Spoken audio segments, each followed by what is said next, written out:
Movie के starting में दिखाया जाता है कि एक जहाज जो कि पानी में उलट चुका था, तो रेस्क्यू टीम यहाँ पर आकर लोगों को रेस्क्यू करने की कोशिश कर रही थी। पानी के अंदर हम हमारी मेन लीड को देखते हैं जिसका नाम यन चोंग होता है, जो कि यन फैमिली की बेटी थी। यहाँ पर वो अपने बारे में बताती है कि उसकी मॉम ने उसके अंकल के साथ अफेयर चलाया और मेरे कजन ने मेरी यन फैमिली से आकर सारी चीजें छीन ली और तब से ही मैं एक नाकाम जिंदगी गुजार रही हूँ। मैं इन सब चीजों से थक चुकी हूँ। यहाँ पर वो पानी में डूबी रही थी कि तभी हमारा मेन लीड फुयान पानी में आता है और उसे बचाता है। यहाँ पर फुयान यन चोंग को कहता है कि तुम डरो नहीं, मैं तुम्हें बचाने के लिए आ गया हूँ। और यहाँ पर हम रेंचोन के हाथ में एक पुरानी सी क्लॉक भी देखते हैं। उसके पूरे 3 साल बाद हमें दिखाया जाता है जहाँ पर हमारी मेन लीड यन चोन एक बड़ी सी एक्ट्रेस बन चुकी थी और यहाँ कार में साथ में ही उसकी सिस्टर बैठी हुई थी, जो कि उसे कहती है कि तुम सोशलाइज होने क्यों आई हो, तुम आगे एक बड़ी एक्ट्रेस बन चुकी हो, इसलिए तुम्हें इस पर्सनल ट्रेनिंग की क्या जरूरत है। यहाँ पर वो उसे रोकी रही थी कि तभी यन चोन कहती है कि प्लीज मेरे थाई को मत टच करना, सिर्फ एक इंसान है जो कि मेरे थाइस को टच कर सकता है। यानी कि यहाँ पर वो फुयान के बारे में बात कर रही थी। और जब ये लोग अपनी डेस्टिनी तक पहुँच जाते हैं तो यहाँ पर वो कहती है कि सिस्टर जान, तुम्हें पता है कि मैंने इंडस्ट्री क्यों ज्वाइन की थी 3 साल पहले। सिस्टर पूछती है कि क्यों। वो बताती है कि सिर्फ और सिर्फ उस आदमी की वजह से, वो मेरे लिए लाइट है। इस अंकल की सिस्टर कहती है कि प्लीज ऐसा मत करो, अपने दिल में किसी भी रोमांस को जगह मत दो, अब तुम अपने करियर के टॉप पर हो, तुम ऐसा नहीं कर सकती। यनचान कहती है कि मैं अपने आप को रोक नहीं सकती कि तभी वहाँ पर रेस्क्यू टीम का एक मेंबर आता है और कहता है कि आप लोग इंतजार किस चीज का कर रहे हैं, जल्दी से मेरे साथ अंदर आइए। यहाँ अंदर हमें दिखाया जाता है फुयान का सीन, जो कि इस रेस्क्यू टीम का कैप्टन होता है और यहाँ पर वो सबको ट्रेनिंग दे रहा था। और तभी वहाँ पर रेस्क्यू टीम का एक मेंबर यनचान को ले आता है। यनचान जैसे ही फुयान को देखती है तो कहती है कि कैप्टन फू, क्या तुम्हें मैं याद हूँ। फुयान कहता है कि अपनी ट्रेनिंग के पहले ही दिन तुम लेट हो गई, इसलिए तुम्हें सजा मिलेगी, इसे तुम्हें 7 दिन रनिंग करनी पड़ेगी। ये कहकर वहाँ से चला जाता है। उसके बाद दिखाया जाता है कि यनचान सारा दिन ट्रेनिंग करती है और भागती रहती है और थककर जब बैठ जाती है तो कहती है कि तुम हार्टलेस मैन, मेरे साथ ऐसा कैसे कर सकते हो, तुमने मुझे वाकई में पनिश कर दिया। और तभी वहाँ पर फुयान खड़ा होता है जो कि स्मोकिंग कर रहा होता है। यनचान उसको देखती है, उसके पास आती है और कहती है कैप्टन फू, क्या तुम्हें वाकई में मैं याद नहीं हूँ। कैप्टन फू कहता है कि तुम आज के दिन ही फायर नहीं होना चाहती तो चुपचाप जाकर अपने बिस्तर पर सो जाओ। तभी वो उसको वो क्लॉक दिखाते हुए कहती है और कहती है कि तुम्हें ये चाहिए। क्लॉक देखते साथ ही वो उसे कहता है कि तुम यहाँ पर इसको कैसे लाई, लेकिन तभी वो क्लॉक अपने कपड़ों के अंदर रख लेती है और कहती है कि अगर तुम्हें ये चाहिए तो आकर मुझसे ले लो और उसको टच करने लगती है। तभी वो उसका हाथ पकड़ लेता है, जिस पर वो कहती है कि कैप्टन, क्या तुम्हारी कोई गर्लफ्रेंड है। कैप्टन फू उसे सही तरह जवाब नहीं देता और कहता है कि तुम्हारा से कोई लेना देना नहीं है और वैसे भी वॉच काफी पुरानी है। यनचान कहती है लेकिन ब्यूटीफुल, चार्मिंग और सेक्सी है, बिल्कुल मेरी तरह। यहाँ पर वो उसे सेड्यूस करने की कोशिश कर रही थी, लेकिन तभी वो उसे कह देता है कि हाँ मेरी गर्लफ्रेंड है। ये सुनकर उसको अंदर ही अंदर से गुस्सा आने लगता है, लेकिन वो उसके सामने से माइल करते हुए वहाँ से जाने लगती है और जाते हुए अपनी टांगों को हाथ लगा के कहती है कि मेरी टांगे दर्द हो रही है बहुत। उसके बाद दिखाया जाता है नेक्स्ट मॉर्निंग का सीन, जहाँ पर वो अपनी फ्रेंड के साथ होती है। यहाँ पर उसकी फ्रेंड कहती है कि कैप्टन फू कभी भी ऐसा नहीं करते, लेकिन आज पहली बार उन्होंने रेस्क्यू टीम की असेसमेंट पोस्टपोन कर दी है। और हमें पता चलता है कि कैप्टन फू ये सब कुछ इसलिए करते हैं क्योंकि कल हार्ट ट्रेनिंग की वजह से फुयान की टांगे काफी दर्द थी, इसी वजह से उन्होंने पोस्टपोन कर दी थी। तभी उसकी फ्रेंड उसे कहती है कि मैंने कल तुम्हें उसके साथ देखा था, क्या तुम दोनों डेट कर रहे हो। यनचान उसे कहती है ये तुम क्या सोचने लग गई। कि तभी उनके सामने कैप्टन फू किसी लड़की के साथ खड़ा होता है और यहाँ पर कैप्टन फू उस लड़की से काफी फ्री था, उसके बालों में भी हाथ लगा रहा था। ये सब कुछ देखते हुए यनचान का दिल टूटने लगता है और वो उसको हैरानगी से देख रही थी। यहाँ पर वो लड़की कैप्टन फू को कहती है क्या तुमने मुझे मिस नहीं किया, तुम्हें पता ही है जूकिंग तुम्हें कितना मिस करती है। उसके बाद दिखाया जाता है कि वो जूकिंग लड़की यनचान की फैन थी, क्योंकि यनचान एक बहुत फेमस एक्ट्रेस है और यहाँ पर उसने उसको भी अपने साथ बिठाया था। यहाँ पर जूकिंग कहती है कि मुझे नहीं पता था कि कैप्टन फू और यनचान दोनों एक दूसरे को जानते हैं। तभी कैप्टन फू से चुप कराने लगता है और कहता है कि प्लीज अपने मैनर्स में रहो। जुलियन कहती है कि प्लीज तुम चुप रहो और तभी वो कहती है कि यनचान तुम मेरी एक आइडल हो। इसमें यनचान कैप्टन फू को कहती है कि ये तुम्हारी गर्लफ्रेंड है, लेकिन ये काफी यंग लगती है। तभी चुकिंग कहती है कि लगता है तुम्हें कोई मिसअंडरस्टैंडिंग हुई है। कैप्टन फू बस मुझे सपोर्ट करते हैं और हमारे ऑर्फनेज के कुछ स्टूडेंट्स को भी, और ये हमारा बिग ब्रदर है। लेकिन क्या तुम्हें पता है कि कैप्टन फू अभी तक सिंगल है। ये सुनते साथ ही कैप्टन फू से चुपलाने लगता है, लेकिन यहाँ पर वो बोले जा रही थी और कहती है कि हमारी ऑर्फनेज के डायरेक्टर भी इसके लिए काफी परेशान है कि अभी तक सिंगल क्यों है, इसने अभी तक शादी क्यों नहीं की। यनचान सुनकर अपनी फ्रेंड के साथ बहुत खुश होने लगती है कि वो अभी तक सिंगल है और उसका चांस लग सकता है। लेकिन कैप्टन फू से बिल्कुल भी शो नहीं कराना चाहता था, इसलिए गुस्से से उठ के वहाँ से चला जाता है। और यहाँ पर यनचान की सिस्टर उस लड़की को वहाँ से ले जाती है खाना खिलाने के लिए, ताकि ये दोनों आराम से बात कर सके। तभी यनचान जल्दी से कैप्टन फू के पास आती है और कहती है क्या तुम्हें स्पाइसी खाने नहीं पसंद। कैप्टन फू से कहता है कि अपने काम से काम रखो, जिस पर वो कहती है कि तुमने सस्पेंड को पोस्टपोन कर दिया क्योंकि मेरी लेग में कुछ इंजरी आ गई थी। जिस पर वो उसे कहता है कि तुम अपने बारे में कुछ ज्यादा ही सोच लेती हो। यहाँ पर वो उसका हाथ खोलती है, अपने फेस के पास करती है और कहती है कि आपके हाथ जितना बड़ा नहीं सोचती। और तभी वो अपना हाथ उससे पीछे कर लेता है और कहता है कि प्लीज अपने लिमिट को क्रॉस मत करो। यनचान यानचान कहती है कि अगर मैं करूंगी तो तुम क्या करोगे, और ये कहकर उसके काफी ज्यादा क्लोज हो जाती है। तभी वो वहाँ से जाने लगता है तो वो उसे रोक लेती है और कहती है कि ठीक है, अब मैं ऐसा नहीं करती। उसके बाद हम देखते हैं कि यानचान चूकिंग से मिलती है और उसे पूछती है कि कैप्टन फू भी तुम्हारे ही ऑर्फनेज से है। वो कहती है कि नहीं, कैप्टन फू का एक अपना बैकग्राउंड है, लेकिन उन्होंने हमें इस बारे में कभी नहीं बताया और मुझे नहीं लगता कि वो ऑर्डिनरी से इंसान है। उसके बाद कहा जाता है कि वो अपने बेड पर लेटी होती है और वीचैट पर अपनी फ्रेंड से बातें कर रही होती है और उसे अपनी पिक्चर्स भेजते हुए कहती है कि आज मेरी ट्रेनिंग थी और कैप्टन फू ने मेरे साथ बहुत बुरा किया, देखो मेरा 3 किलो वेट गिर चुका है। और यहाँ पर वो उसे अपनी बॉडी की तस्वीरें भी भेजती है कि तभी यानचान के पास उसकी मॉम का फोन आता है, जो कि उसे कहती है कि बेटा मॉम तुम्हें मिस कर रही है, प्लीज घर वापस आ जाओ, मुझे पता है कि तुम ट्रेनिंग से वापस आ चुकी हो। यानचान इस चीज के लिए साफ साफ मना कर देती है कि तभी यानचान फोन पर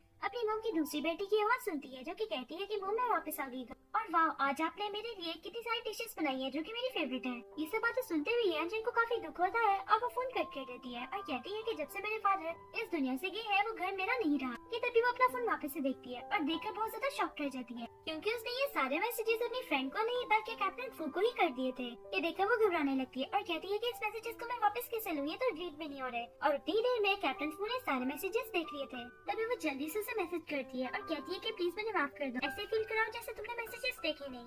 तभी वो उसे कहता है कि तुमने ड्रिंक कर रखी है। यानचान उसे कहती है कि प्लीज उसे माफ कर दो, असल में सारी तस्वीर और ये सारे मैसेजेस वो अपनी फ्रेंड यांगतान को भेज रही थी। और वैसे क्या तुमने मेरी तस्वीर भेजी जो मैंने देखी, तो बताओ तुम मेरी कमर को देखकर क्या सोच रहे हो। ये सारे मैसेजेस पढ़ते हुए कैप्टन फू काफी कंफ्यूज होने लगते हैं कि तभी वहाँ पर उसका दोस्त आ जाता है जो कि उसके साथ रेस्क्यू टीम में काम करता था। यहाँ पर उसे अपनी कमर को पकड़ा हुआ था और कहता है कि बताओ तुम्हारी वो अल्कोहल कहाँ गई जो कि मेडिसिन के तौर पर काम करती है। ये कहता वो उसके पास आता है और उसका फोन देख लेता है, जहाँ पर उसकी तस्वीर देखकर कहता है ये कितनी पतली है और उसकी तारीफ करने लगता है। कैप्टन फू को गुस्सा आता है और वैसे कहता है कि कल तुम 20 किलोमीटर का वेट उठाओगे। उसके बाद हमें दिखाया जाता है कि यानचान के पास उसकी सिस्टर आती है और उसे कहती है कि तुम एक मूवी में एक रोल मिला है।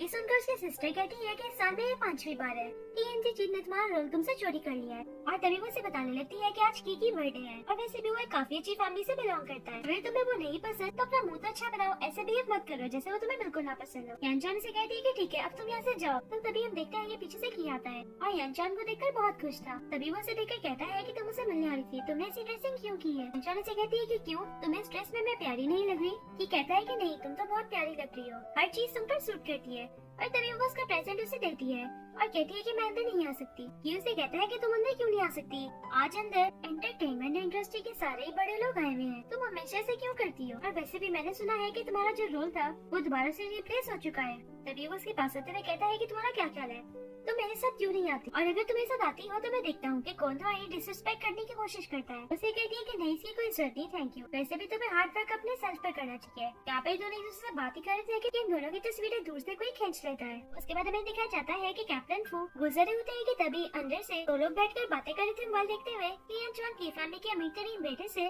शादी करने वाली है और ये देखो उनकी साथ में तस्वीरें भी हैं। यहाँ पर कैप्टन फू ये सारी बातें सुनने लगता है और उसको भी कहीं न कहीं से बुरा लग रहा था उसकी इस तरह से किसी और के साथ तस्वीरें। नेक्स्ट मॉर्निंग का सीन दिखाया जाता है जहाँ पर यानचान के फोन पर उसकी असिस्टेंट का फोन आता है और जहाँ पर वो उसे कहती है कि तुम्हारी किसी और के साथ फोटोग्राफ्स कैसे ले लिए किसी ने, और तुम्हें पता है कि पूरे इंटरनेट पे बहुत बुरी तरीके से फैल चुकी हैं कि तुम की फैमिली के बेटे की चाव को सेड्यूस करने की कोशिश कर रही हो, उससे शादी करना चाहती हो। इससे ज्यादा यानचान शॉक हो जाती है और इस वक्त उसके दिल में सिर्फ और सिर्फ कैप्टन फू का ही ख्याल आता है। तभी वो उसे मैसेजेस करते हुए कहती है कि प्लीज जो भी गॉसिप्स चल रही है उस पर बिलीव मत करना, और वैसे भी मेरा हार्ट और मेरी सोल सिर्फ तुम्हारी है। और जैसे ही वो मैसेज सेंड करती है तो उसको पता चलता है कि फूया ने तो उसे ब्लॉक कर दिया हुआ है। ये देखकर उसका दिल टूट जाता है। वो अपने आप से कहती है कि मेरे साथ ऐसा कैसे कर सकता है, इसने तो मुझे कोई चांस भी नहीं दिया एक्सप्लेन करने का। इसलिए वो उसे समझाने के लिए वापस से ट्रेनिंग सेंटर में जाती है। हम देखते हैं कि वो फ्लाइट पकड़ के यहाँ पे आती है। जैसी आती है तो देखती है कि सामने एक इवेंट हो रहा था, यहाँ पर दो लड़कियां खड़ी होकर बात कर रही थी, जिसमें से एक लड़की का नाम योराओ होता है। दूसरी लड़की कहती है कि योराओ तुम कितनी लकी हो, कल ही कैप्टन फू ने तुमसे अपने प्यार का कन्फेस किया है। यहाँ पे यानचान को पता चलता है कि आज रेस्क्यू टीम का एक इवेंट है। वो अंदर जाती है, बैठ जाती है और यहाँ पर योराओ के इर्द गिर्द सारे लोग बैठे हुए थे और कहते हैं कि तुम कितनी लकी हो। कि तभी वहाँ पर रेस्क्यू टीम का एक मेंबर आता है और कहता है कि यानचान तुम यहाँ पर क्या कर रही हो। यानचान से कहती है कि मेरी कुछ चीजें यहाँ पे रह गई थी, मैं बस उन्हीं को लेने आई हूँ। तभी वहाँ पे कैप्टन फू आते हैं और सबके सामने योराओ के बारे में कुछ कहते हैं और वहाँ से चले जाते हैं। सभी लोग योरा को देखकर हुडिंग करना शुरू कर देते हैं और योरा शर्माती भी वहाँ से चली जाती है कैप्टन फू के साथ। ये सब कुछ देखते हुए यानचान डिसऑर्डर हो जाती है। उसके बाद हम देखते हैं कि कैप्टन फू योरा को बाहर लेकर आता है और उसे कहता है कि मैं तुम्हें बिल्कुल भी पसंद नहीं करता और ऐसा वैसा मत सोचो कि हम दोनों डेट कर रहे हैं। योरा से कहती है कि तुम ऐसा क्यों कर रहे हो, क्या तुम किसी और को पसंद करते हो? कैप्टन फू कहता है कि इसका तुमसे कोई लेना देना नहीं और वहाँ से चला जाता है। हम देखते हैं कि यानचान सड़क पे गिरी जा रही थी और बहुत दुखी थी। तभी कैप्टन फू आकर उसका हाथ पकड़ लेता है और कहता है कि तुम यहाँ पर क्या कर रही हो, काफी लेट हो चुका है, इस वक्त अकेले जाना तुम्हारे लिए डेंजरस हो सकता है। यानचान उसे कहती है कि प्लीज अब तुम उसे दूर ही रहो, क्योंकि वैसे भी अब तुम्हारी जिंदगी में एक नर्स आ चुकी है जिसे तुम प्यार करते हो और अब फिक्र मत करो, मैं तुम्हारी जिंदगी में कभी भी नहीं आऊंगी और न ही अब तुम्हें तंग करूंगी। तभी वो उसको एक बॉक्स देती है और कहती है कि ये त्यान को दे देना। वह कहकर चली जाती है। तभी यूरो पीछे से आवाज देती है और कहती है कि कैप्टन फू, क्या इसी लड़की के लिए तुमने मुझे रिजेक्ट कर दिया? क्या तुम उसे प्यार करते हो? कैप्टन फू उसे कहता है कि हम दोनों अभी भी अजनबी हैं, इससे तुम उसे कोई भी सवाल नहीं कर सकती।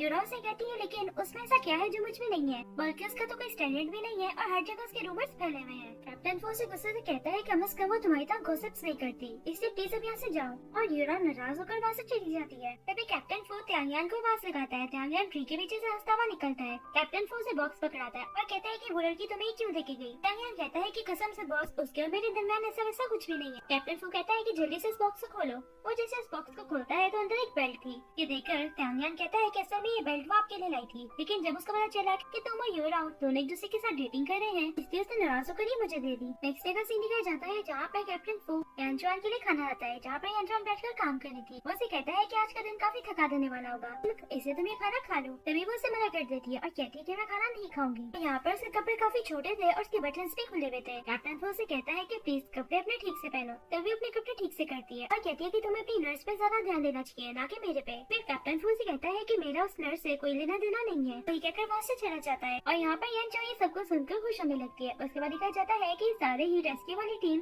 कंट्री साइड पे आज ड्यूटी देने जा रही थी और यहाँ बस में वो नर्स यूराओ लगातार यानचान को देख रही थी। तभी यानचान से कहती है कि तुम्हें क्या चाहिए मेरे से? वो नर्स कहती है कि मैं तुम्हें एक बात बता दूं, अगर मिस्टर फू मुझे पसंद नहीं करते तो वो तुम्हें भी पसंद नहीं करेंगे, इससे अच्छा होगा तुम उनसे दूर ही रहो, क्योंकि तुम दोनों बहुत ज्यादा डिफरेंट हो। यानचान कहती है कि मुझे इस चीज से कोई मसला नहीं, लेकिन मैं तुम्हें एक बात बता दूं, वो तुम्हें नहीं बल्कि मुझे पसंद करता है और आज मैं तुमसे एक शर्त भी लगाती हूँ, अभी मैं फूयान के पास जाकर बैठूंगी, वो मुझे वापस नहीं भेजेगा। यूराओ कहती है कि इम्पॉसिबल है, वो वैसे भी तुम जैसी लड़की के साथ नहीं बैठना चाहेगा। ये सुनते साथ ही यानचान उठती है और आगे जाकर टांग यानचान के कैप्टन फू के साथ बैठा था, उसे कहने लगती है कि मेरे पीछे बैठकर तबियत खराब हो रही है, इसलिए मुझे फ्रंट सीट पर बैठने दो, क्या तुम वहाँ से जा सकते हो? यहाँ पर टांग यान कैप्टन फू को कहता है कि मैं सीट स्विच कर सकता हूँ। तभी यानचान बीमार होने की एक्टिंग करने लगती है। ये देखते साथ ही टांग यान जल्दी से जाकर पीछे बैठ जाता है और जैसे यानचान उसके साथ आकर बैठती है तो कैप्टन फू से एक मेडिसिन निकाल कर देता है और कहता है कि पीछे बैठकर तुम्हारी तबियत खराब हो रही थी ना, तो ये ले लो। यानचान ये देखकर दिल में सोचती है कि ये कितना बेवकूफ आदमी है, साफ साफ नजर आ रहा था कि मैं बीमार होने की एक्टिंग कर रही हूँ और ये मुझे मेडिसिन दे रहा है। तभी वो मेडिसिन पकड़ने की बजाय उसका हाथ पकड़ लेती है और उसे क्लोज आते हुए कहती है कि मैं पानी अपने साथ नहीं लाई, तो क्या तुम मुझे ये मेडिसिन खिला सकते हो? कैप्टन फू से अपने आप से दूर करता है और कहता है कि प्लीज मेरे से दूर रहो। यानचान उसे बताती है कि वो छोटी नर्स मुझे दुश्मनी की नजर से देखती है, इससे क्या तुम मेरे साथ ये भी नहीं कर सकते? इसमें वो उसे कहता है कि अपनी कोई रिस्पेक्ट रखो। उसे कहती है तो ठीक है, मेरी आंखों में देखकर बोलो कि तुम मुझसे प्यार नहीं करते, नहीं तुम्हारे दिल में मेरे लिए कोई फीलिंग्स है, चलो जल्दी से सब कुछ बोलो। कैप्टन फू मना कर देता है और कहता है कि मैं कोई गर्लफ्रेंड ढूंढने नहीं बैठा हुआ। यानचान से कहती है कि मैंने कौन सा कहा कि मुझसे तुम अभी शादी कर लो, बस तुम मुझे वीचैट से अनब्लॉक कर दो। उसके बाद यानचान पीछे मुड़कर नर्स को देखती है और इशारा करती है कि देखा ना, उसने मुझे नहीं भेजा। ये देखकर नर्स बहुत ज्यादा नाराज हो जाती है। उसके बाद दिखाया जाता है कि जब ये सब लोग कंट्री साइड पे उतर जाते हैं तो यहाँ पर रेस्क्यू टीम मिलकर आपस में बातें कर रहे थे और कहते हैं कि हमने सुना है कि वो लड़का वापस आ चुका है। तभी वहाँ पे कैप्टन फू आता है और लड़कों को कहता है कि तुम लोग यहाँ पर क्या कर रहे हो और किस बारे में बात कर रहे हो। तभी वो लड़के कहने लगते हैं कि कैप्टन फू, हमें आंटी जॉन ने बताया कि वो लड़का वापस आ चुका है जो कि लड़की को छेड़ता रहता है। लास्ट टाइम हमने उसे सबक सिखाया था और हमें पता नहीं कि अभी वो ऐसा करता है या नहीं। सुनकर कैप्टन फू लड़कों से पूछता है कि यानचान कहाँ पर है। वो लड़के बताते हैं कि यानचान आंटी जॉन के पास है। फू ये सुनकर घबरा जाता है क्योंकि वो लड़का यानचान के साथ बदतमीजी कर सकता था। तभी वो भागा वहाँ से चला जाता है। उसके बाद हमें यानचान का सीन दिखाता है जहाँ पर वो लड़का वाकई में यानचान से मिसबिहेव करने की कोशिश कर रहा होता है, लेकिन यहाँ पर वो अपना डिफेंस करना चाहती थी और उसे मारती है जोर से, जिसपे वो कहता है कि तुम्हारी हिम्मत कैसी। यानचान वहाँ पर कैप्टन फू को आते हुए देखती है और जल्दी से गिर जाती है और एक्टिंग करती है कि इसने मुझे मारा है। यहाँ पे कैप्टन फू आता है और कहता है कि तुम्हारी हिम्मत कैसे हुई यानचान को हाथ लगाने की। वो लड़का कहता है कि मेरा यकीन करो, मैंने उसको हाथ नहीं लगाया बल्कि इसने मुझे मारा है। लेकिन कैप्टन फू उसका यकीन नहीं करता। यहाँ पर येनचाओ को प्यार करने लगता है और उसे देखने लगता है। येनचाओ सब कुछ इसलिए करी थी क्योंकि उसको कैप्टन फू की सारी अटेंशन चाहिए थी। और यहाँ पर कैप्टन फू उसे अपनी गोद में उठाकर वहाँ से लेके जाने लगता है और रास्ते में बहुत तेज बारिश होती है जिस वजह से दोनों गीले हो जाते हैं और एक डिपार्टमेंट में आते हैं कपड़े चेंज करने के लिए। और यहाँ पर येनचाओ जैसे ही उसकी बॉडी को देखती है जो कि गीली हुई थी तो कैप्टन फू घबराने लगता है और उसे कहता है कि तुम क्यों देख रही हो, जाकर शावर लेकर आओ जल्दी से। लेकिन वो उसे देखना रुक नहीं रही थी, इसे वो जबरदस्ती उसको वहाँ से भेज देता है। और हम देखते हैं कि वो वॉशरूम में जाकर शीशे में अपने आप को देख रही थी और कहती है कि मेरा फेयर कलर है और मैं ब्यूटीफुल भी हूँ, बॉडी भी मेरी काफी अच्छी है, तो फिर वो मेरे से अट्रैक्ट क्यों नहीं होता, मेरे में से क्या कमी है। जैसे ही वो डोर खोल के बाहर देखती है तो सामने कैप्टन फू शर्टलेस थे। यहाँ पर वो उसकी बॉडी को देखकर बहुत ज्यादा शॉक रह जाती है और देखी ही जाती है। और जैसे कैप्टन फू उसकी तरफ देखता है तो वो जल्दी से अपना कैमरा खोलती है और उसकी पिक्चर्स देखना शुरू कर देती है। तभी वो उससे पूछता है कि तुम क्या कर रही हो। वो घबराती हुई वॉशरूम के अंदर आ जाती है और यहाँ से उसकी नोज से थोड़ी सी ब्लीडिंग भी हो रही थी। तभी वो डोर जोर जोर से खटकाने लगता है और कहता है कि जल्दी से दरवाजा खोलो, अगर तुमने ना खोला तो मैं तोड़ दूंगा। वो जल्दी से दरवाजा खोलती है तो वो उसको कहता है कि मुझे अपना फोन दो। वो फोन जल्दी से अपनी स्कर्ट के अंदर घुसा लेती है और कहती है कि ठीक है ले सकते हो तो ले लो। कैप्टन फू कहता है कि तुम्हें क्या लगता है मैं ये काम नहीं कर सकता। और जैसे ही वो वहाँ से जाने लगती है तो वो उसको पकड़े फोन निकालने लगता है। ज्यादा क्लोज आने की वजह से वो घबराकर जल्दी से पीछे हो जाता है। येनचाओ कहती है कि देखो तुम पहले ही मेरा फायदा उठा चुके हो तो प्लीज मुझे कम से कम तस्वीरें तो रखने दो अपनी। कैप्टन फू से कहता है कि आइंदा के बाद मुझसे फ्लर्ट करने की कोशिश मत करना वरना मार डालूंगा और कहकर वहाँ से चला जाता है। और जैसे ही दोनों उस मेंशन से बाहर आते हैं तो सामने की खड़ा हुआ था येनचाओ का दोस्त। कैप्टन फू कहता है कि देखो तुम्हें कोई लेने के लिए आ गया है, इससे तुम इसके साथ बैठकर जा सकती हो, मैं यहाँ से जा रहा हूँ। और कहकर कैप्टन फू वहाँ से चला जाता है। तभी कि येनचाओ को देखकर कहता है कि अब मैं समझा तुम मुझे लिफ्ट क्यों नहीं कराती, तुम पहले से किसी लड़के के पीछे पड़ी हो। उसके बाद दिखाया जाता है येनचाओ की सिस्टर के इंसिस्ट करने पर वो एक डायरेक्टर से मिलने के लिए आ जाती है। यहाँ पर होटल में डायरेक्टर के साथ थी और ये डायरेक्टर उसके साथ मिसबिहेव करने लगता है और उसे कहता है कि तुम्हें इस इंडस्ट्री में 5 साल हो चुके हैं, तुम्हें अभी तक रूल्स का नहीं पता कि मूवी कैसे मिलती है। दूसरी तरफ हम देखते हैं कि इसी होटल में कैप्टन फू भी आ जाता है अपने दोस्त से मिलने के लिए। जैसे वो अंदर आता है तो सामने ही वो येनचाओ को किसी डायरेक्टर के साथ बैठा हुआ दिखता है। यहाँ पर कैप्टन फू का दोस्त कहता है कि यहाँ पर रोज ही कुछ टीम्स आती हैं और नाइट स्पेंड करके तो लाजमी जाती हैं। ये सब बातें सुनकर कैप्टन फू को अच्छा नहीं लगता और थोड़ी देर बाद हमें दिखाया जाता है कि वो डायरेक्टर येनचाओ के साथ मिसबिहेव करने लगता है और उसे इंसिस्ट करता है कि तुम्हें मेरे साथ सोना होगा। यहाँ पर वो उससे लड़ती है, कहती है कि मैं ऐसा काम नहीं करूंगी और उसे अपनी जान छुड़ा कर वहाँ से भाग जाती है। यहाँ पर हम देखते हैं कि वो वॉशरूम जाकर छुपी हुई थी और यहाँ पर उसकी मॉम का भी उसे फोन आता है जो कि उसे कहती है कि तुमने संकल को क्यों नाराज किया, तुम्हें जल्दी जाकर उसे अपोलोजाइज करना होगा। ये सब बातें सुनते हुए येनचाओ बहुत ज्यादा दुखी हो जाती है और तभी वो कैप्टन फू को फोन कर देती है और कहती है कि मैं तुम्हें मिस कर रही हूँ, क्या तुम इसी वक्त मेरे सामने नहीं आ सकते। कैप्टन फू कहता है कि तुम मुझे बताओ कि इस वक्त तुम कहाँ पर हो। येनचाओ कहती है कि मैं मजाक करी थी, तुम कैसे आ सकते हो भला यहाँ पर। और तभी वॉशरूम का डोर नॉक होने लगता है और यहाँ पर कैप्टन फू ही था। जैसे कैप्टन फू अंदर आता है तो वो उसे देखकर रोने लगती है और उसे हक कर लेती है और कहती है कि यहाँ पर सभी मुझे बुली कर रहे हैं। कैप्टन फू कहता है कि मुझे बताओ तुम्हें कौन बुली कर रहा है। वो कहती है कि मेरे घर वाले चाहते हैं 50 मिलियन की लेना इस आदमी के साथ सोऊं, मुझे तो 50-100 मिलियन की भी परवाह नहीं है, मैं ऐसा काम बिल्कुल नहीं करूंगी। और बस ये लोग सब मुझे बुली करना चाहते हैं क्योंकि मेरे पास रिलाई करने के लिए कोई बिग शॉट नहीं है। और कहकर उससे हक कर लेती है। तो कैप्टन फू कहता है कि तुमने सिर्फ बिग शॉट को हक नहीं किया हुआ और कहकर हंसने लगते हैं। और तभी वो उसे देखकर कहती है कि जब तुम बुरे नहीं होते तो तुम बहुत अच्छे होते। कैप्टन फू कहता है कि अगर मैं बुरा होता तो तुम इस वक्त कहाँ पर होती। इस पे वो हंसते हुए कहती है कि इस वक्त मैं तुम्हारे बेड पे नहीं हो सकती।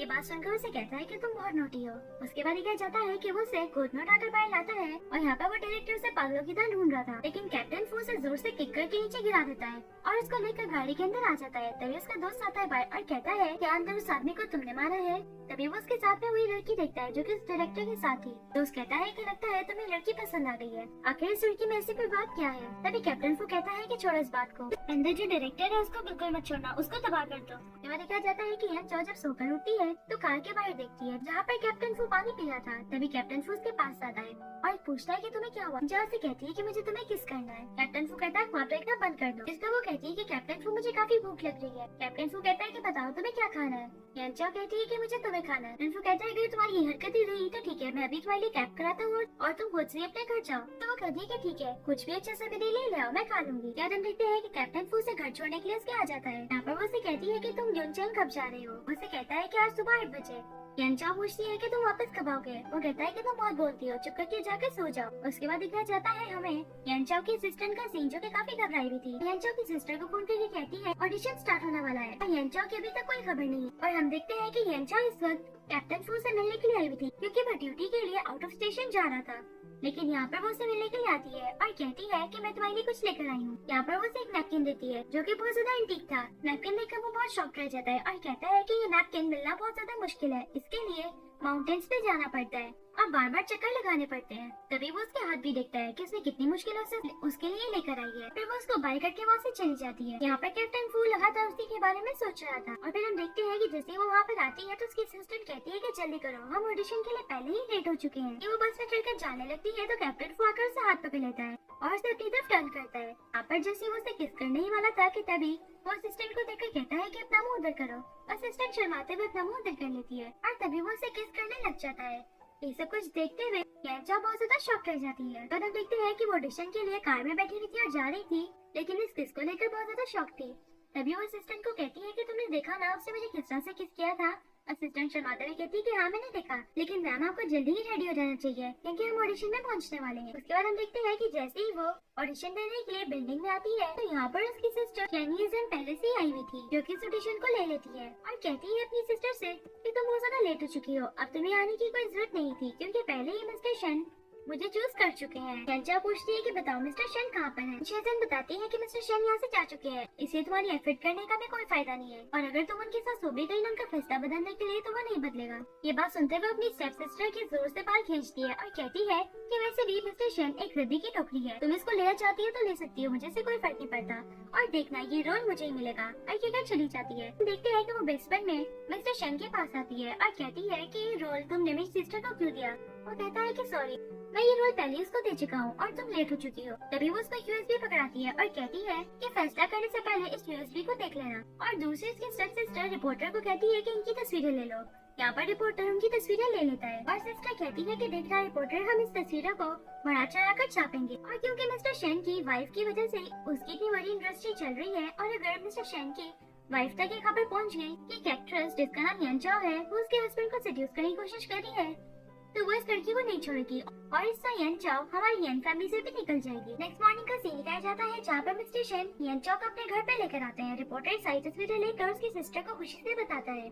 यहाँ पर सिस्टर सारी तस्वीरें नेट पर छाप देती है और लिख देती है कि यन चाओ एक मैरिड आदमी को सेड्यूस करने की कोशिश कर रही है। तभी वहाँ पर उसकी मॉम आती है। जिनिश अपनी मॉम को कहती है कि देखिए आपकी बेटी क्या कर रही है, एक मैरिड मैन को सेड्यूस करने की कोशिश कर रही है और साथ में तस्वीरें भी दिखाती है। ये सब कुछ देखते हुए उसकी मॉम को काफी गुस्सा आता है। दूसरी तरफ हमें कैप्टन फू का सीन दिखाया जाता है यहाँ पर रेस्क्यू टीम के कुछ मेंबर्स कहते हैं कि जब ये लड़की हमारे साथ रेस्क्यू टीम में काम कर रही थी तो मुझे नहीं लगा था कि लड़की इस तरह की होगी, लेकिन अब देखो एक मैरिड मैन को सेड्यूस कर रही है। ये सब बातें सुनते हुए कैप्टन फू को बिल्कुल भी अच्छा नहीं लग रहा होता।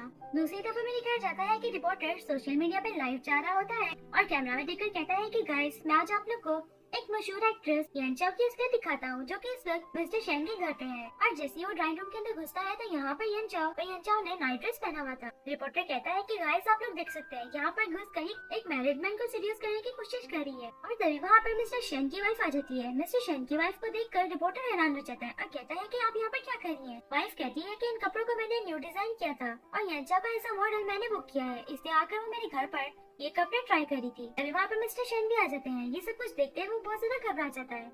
यहाँ पे मिस्टर शेन कहते हैं कि तुमने मेरी वाइफ के बनाए हुए डिजाइन को पब्लिक में आने से पहले से ही रिवील कर दिया, इसके लिए तुम्हें जेल भेजा जाएगा और मेरा लॉयर तुम्हें सजा दिलवाएगा।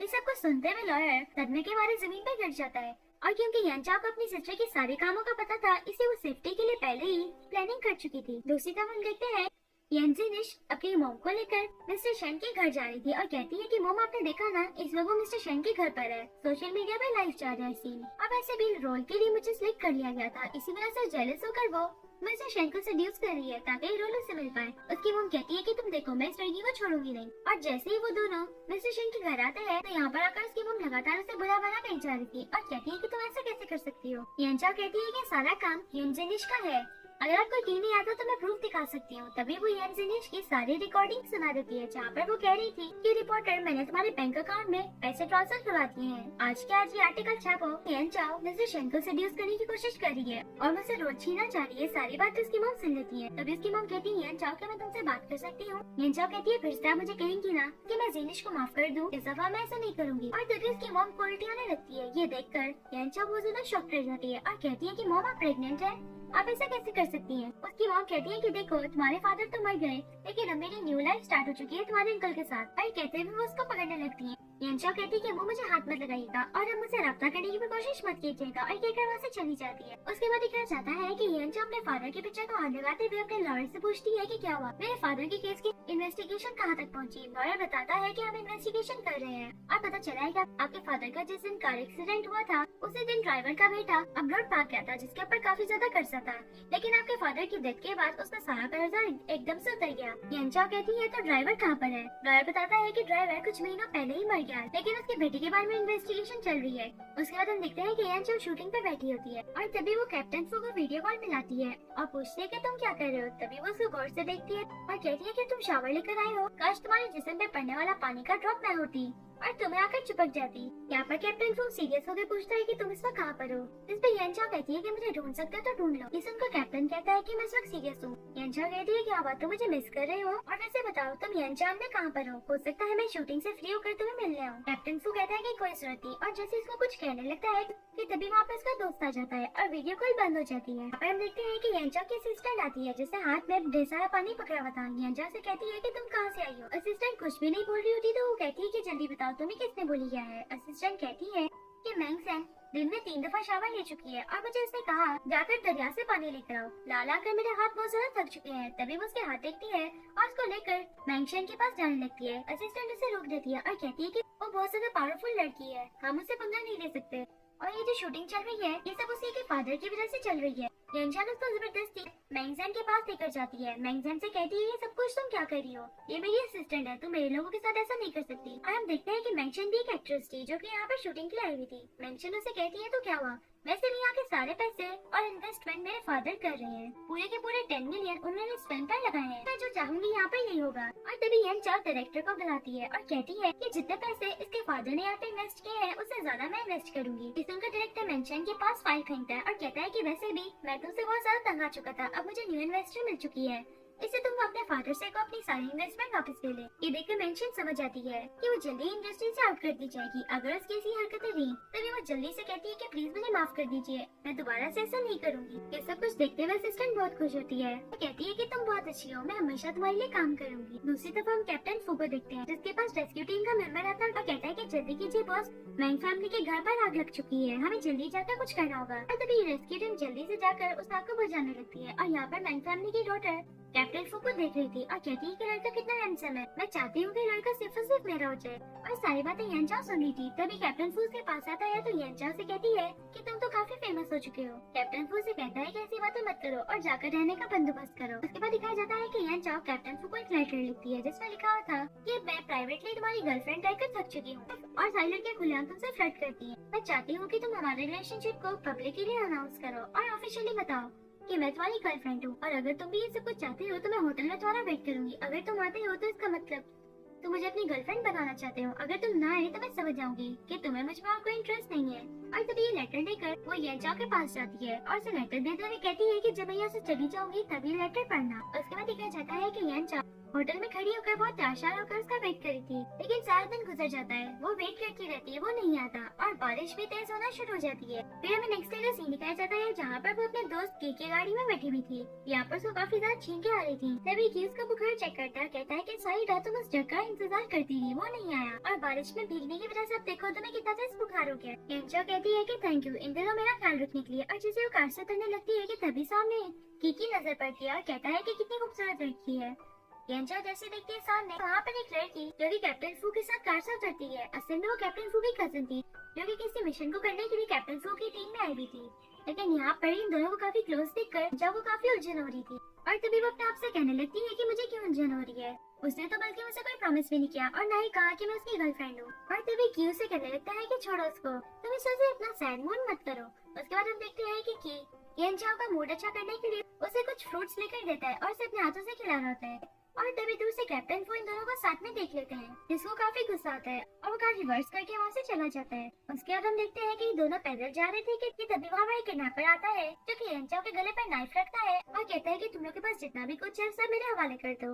लेकिन यहाँ पर की यंचा को बचाने के लिए जैसे आगे आता है तो वो किडनैपर उसके हाथ में नाइफ मारता है जिस वजह से उसका खून निकलने लग जाता है। कि उतनी ही देर में वहाँ पे कैप्टन फू आ जाता है। कैप्टन फू जल्दी से आकर कैप्टन फू को देखते साथ ही वो किडनैपर कहता है कि जल्दी से अपनी कार की चाबियां दो, यहाँ से दूर खड़े हो जाओ। कैप्टन फू से कार की चाबियां देता है यांचा को लेकर वहाँ से चला जाता है। तभी की जल्दी से कैप्टन फू को कहता है कि हमें उसको बचाना चाहिए। यहाँ पर कैप्टन फू से जेलस था तो कहता है तो मुझे मत बताओ मुझे क्या करना है, मैं खुद ही कर लूंगा। उसके बाद हम देखते हैं कि ये दोनों उसको ढूंढते ढूंढते एक बिल्डिंग में आते हैं जहाँ पर कैप्टन फू देखते हैं कि यांचा के हाथ में नाइफ थी और वो किडनैपर जमीन पर बैठा होता है जिसको चोट लगी हुई थी। ये सब कुछ देखकर वो हैरान रह जाता है। यांचा कहती है कि तुम इतनी हैरानगी से क्या देख रहे हो, ये सब कुछ वैसे भी मैंने तुमसे सीखा है। और यहाँ पर की जैसे यांचा को देखता है उसकी गाले खींचने लगता है और कहता है कि तुमने मुझे परेशान कर दिया था। यहाँ पर इन दोनों को फ्री होता देखकर कैप्टन फू को काफी उलझन होती है। तभी यांचा घबराती हुई वहाँ से जाने लगती है। कहती है कि मैं बाहर जाने का रास्ता ढूंढ कर आई। यहाँ पर की उसे काफी पसंद करता था इसलिए वो हंसने लगता है उसको देखकर। वहाँ से जा रही होती है तो कैप्टन फू आकर उसे जोर से पकड़ लेता है, उसकी स्किन को जोर से रब करने लगता है। वो कहती है कि तुम ये क्या कर रहे हो, मुझे बहुत दर्द हो रहा है। कैप्टन फू कहता है कि आखिरकार तुम्हारा उस लड़की के साथ रिलेशनशिप क्या है। यांचा कहती है कि इसका तुमसे कोई लेना देना नहीं। फुयान कहता है लेकिन तुम उससे दूर रहो। यांचा कहती है कि तुम मुझे बताने वाले कौन होते हो कि मुझे क्या करना चाहिए और क्या नहीं। ये कहकर जैसे ही जाने लगती है तो उससे जोर से पकड़ लेता है और कहता है कि हाँ मैं तुमसे पूछने का हक रखता हूँ। तभी वो उससे कहती है कि तुमने मुझसे गिव अप कर दिया था और अब तुम अचानक से कहाँ से आ गए और ऐसे प्रिटेंड करते हो कि जैसे कुछ हुआ ही नहीं। जिस पर कैप्टन फू कहता है कि तुम्हारा क्या मतलब है। यांचा उसे बताती है कि उसे तुम्हारे लिए एक लेटर लिखा था जिसमें साफ साफ था कि अगर तुम मेरा बॉयफ्रेंड बनना चाहते हो तो उस होटल में आ जाना, लेकिन तुम नहीं आए और सारी रात मैं वहाँ वेट करती रही। और अगले दिन मुझे क्या देखने को मिला कि तुम किसी और लड़की के साथ थे। वैसे भी तुम दोनों एक दूसरे के साथ मैच करते हो, फिर अब तुम मुझे ढूंढने क्यों आ गए। कैप्टन फू कहता है कि वो मेरी गर्लफ्रेंड नहीं है, वो मेरी रियल कजन है। ये सुनकर वो कहती है कि मुझे से कोई फर्क नहीं पड़ता और जैसे जाने लगती है कि तभी वहाँ पर कुछ और लोगों की आने की आवाज आती है जो कि उस किडनैपर के साथी थे। फुयान जल्दी से यांचा को लेकर की के पास जाता है और कहता है कि तुम दोनों छुप जाओ, मैं उनसे निपट कर आता हूँ। और जैसे उनसे लड़ने के लिए जाने लगता है तो यांचा उसका हाथ पकड़ते हुए कहती है कि प्लीज सही सलामत वापस आना। और कैप्टन फू वहाँ से चला जाता है तो यांचा कहती है कि मैं भी इसका साथ देने के लिए जा रही हूँ। कहता है कि यहीं पे रुको, तुमने सुना नहीं कि कैप्टन ने क्या कहा। इतनी ही देर में वहाँ पर एक लड़का आ जाता है जिसके हाथ में गन थी और इन दोनों की तरफ करता है। यहाँ पर यांचा से कहती है कि तुम्हें मैं चाहिए ना तो ठीक है, मैं तुम्हारे साथ चलती हूँ, तुम जो कहोगे मैं वो करूंगी। वो लड़का उसकी बातों में आने लगता है और जैसे उसके क्लोज आने लगता है तो की अपने कपड़ों से उसकी गन को नीचे गिराता है और ये दोनों उसको मारने लगते हैं। उतनी ही देर में सामने से कोई यांचा की तरफ हमला करने लगता है। शोर मचाता है यांचा संभल कर कि उतनी ही देर में कैप्टन फू आकर यांचा को हक कर लेता है। इस वजह से वो चोट कैप्टन फू को लग जाती है। ये सब कुछ देखते हुए यांचा काफी परेशान थी। उसके बाद दिखाया जाता है कि कैप्टन फू हॉस्पिटल में था और जैसे वो उठता है तो अपने दोस्त को पूछता है कि यांचा कहाँ पर है। दोस्त बताता है कि वो बाहर अपने दोस्त की को कंपनी दे रही है। फुयान पूछता है कि यांचा मुझे एक भी दफा देखने के लिए आई थी। दोस्त कहता है कि बताओ तुम झूठ सुनना चाहते हो कि सच। फुयान कहता है कि जल्दी बताओ सच क्या है। दोस्त बताता है तो सुनो, वो यहाँ पर एक भी दफा तुम्हें देखने के लिए नहीं आई और दूसरे रूम में अपने दोस्त के साथ है, उसकी देखभाल कर रही है। यहाँ पर कैप्टन फू का सारा मूड ऑफ हो जाता है सुनकर। और दूसरी तरफ हम देखते हैं कि यांचा को कहता है क्या वाकई में तुम उस कैप्टन को देखने के लिए नहीं जाने वाली। जिस पे यांचा मना कर देती है कि कहता है कि मैं जानता हूँ, ऊपर से तुम दिखाती हो कि तुम उसकी केयर नहीं करती और अंदर से उसे मिलने के लिए मरी जा रही हो। लेकिन वो इन सब बातों को इग्नोर करते हुए वहाँ से चली जाती है। की सोचता है कि मुझे इन दोनों को मिलाने के लिए कुछ न कुछ करना पड़ेगा। उसके बाद हम देखते हैं कि कैप्टन फू के रूम में तो नर्सेस आपस में बात कर रही थी और कहती है कि मिस्टर की ने यांचा से अपना प्यार कन्फेस करने के लिए बहुत सारे बैलून्स और रोजेस मंगवाए हैं। तभी वहाँ पर उसका दोस्त भी आता है और कहता है कि बॉस जल्दी कुछ कीजिए वरना बहुत देर हो जाएगी और आपकी लवर को वो की नाम का लड़का उड़ाकर ले जाएगा। ये सब कुछ सुनते हुए फुयान को काफी गुस्सा आता है। तभी वो उठकर अपने रूम से बाहर जाता है तो यांचा उसके सामने खड़ी थी और उसको इग्नोर करते हुए वहाँ से गुजरने लगती है तो वो उसे जोर से पकड़ के दीवार पर लगाता है और कहता है कि मुझे तुमसे बात करनी है। जिस दिन तुम मुझे लेटर देकर गई थी मैंने बस शुरू के फ्यू वर्ड्स ही पढ़े थे। जैसे ही मैं और लेटर पढ़ने लगा तो एक अर्जेंट मिशन आ गया था इस वजह से मैं तुम्हारा लेटर नहीं पढ़ पाया। असल में कुछ बच्चे रिवर में गिर चुके थे, मुझे उनकी जान बचानी थी इसलिए हमारी टीम वहाँ पहुँच चुकी थी। और जब मैं वापस आया और लेटर पढ़ने लगा तो लेटर सारा गीला हो चुका था और तुम्हारे लिखे हुए सारे वर्ड्स उसमें से मिट चुके थे। और जब मैं वापस आया तो तुम एक की नाम के लड़के के साथ थी। इस सब को सुनते हुए यांचा को काफी दुख होता है और वो कहने लगती है कि मुझे लगा कि तुम मुझे नहीं चाहते और न ही तुम मुझे अपनी गर्लफ्रेंड अनाउंस करना चाहते हो। फुयान कहता है कि उस लेटर में तुमने क्या लिखा बता, क्या तुम मुझे दोबारा से बता सकती हो। ये सुनकर यांचा कहती है कि मुझे थोड़ा वक्त चाहिए और कहकर चली जाती है। उसके बाद हमें उसी होटल का सीन दिखाया जाता है जहाँ पर यांचा ने उसका वेट किया था। हम देखते हैं कि यहाँ पर फुयान बैठा हुआ था। तभी वेटर उसके पास आता है और उसको बताने लगता है कि उस दिन एक लड़की आपका बहुत ज्यादा वेट कर रही थी, वो सारा दिन आपका वेट करती रही, उसने कुछ भी नहीं खाया और रात तक रुकी रही। जब आप नहीं आए तो वो तेज बारिश में भीगी यहाँ से चली गई। इतनी देर में वहाँ पर यांचा आती है और उसे कहती है कि तुमने मुझे यहाँ पर क्यों बुलाया। और जिसे वो नाराज होकर जाने लगती है तो वो फटाफट से उसको खींच कर अपनी गोद में बिठा लेता है। यांचा कहती है कि मुझे छोड़ो, यहाँ पे सब देख रहे हैं और इस तरह से अपनी गोद में बिठा लेना आखिरकार हमारा रिलेशनशिप है क्या जो कि तुम इस वजह से कर रही हो। फुयाना से कहता है कि मैंने तुम्हें किस भी किया है और तुम्हारे लिए गोली भी खाई है, तो बताओ हमारा रिलेशनशिप का क्या मतलब हो सकता है। और इसी सीन के साथ ये ड्रामा यहीं पे एंड हो जाता है। अगर आपको ड्रामा अच्छा लगा है तो चैनल को सब्सक्राइब करना मत भूलेगा और आई होप इसका सेकंड पार्ट भी बहुत जल्दी आ जाएगा।